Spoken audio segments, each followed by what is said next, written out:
মালাকুল মউতকে আল্লাহ পাক জিজ্ঞেস করবেন, কে এখন বেঁচে আছে আর কারা বেঁচে আছে?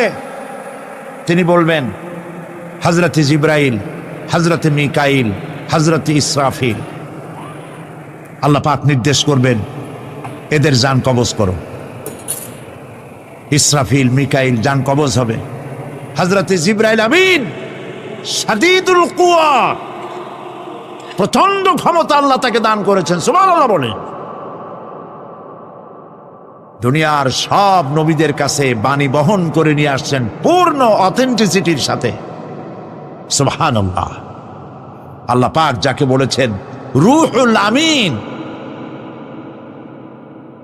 নবী করিম সাল্লাল্লাহু আলাইহি ওয়াসাল্লামের মেরাজের রাত্রে যে কথা বলা হয়েছে, ওয়ালাকাদ রাহু বিল উফুকিল মুবিন, পশ্চিম দিক বলয় তিনি যে দেখতে পেয়েছিলেন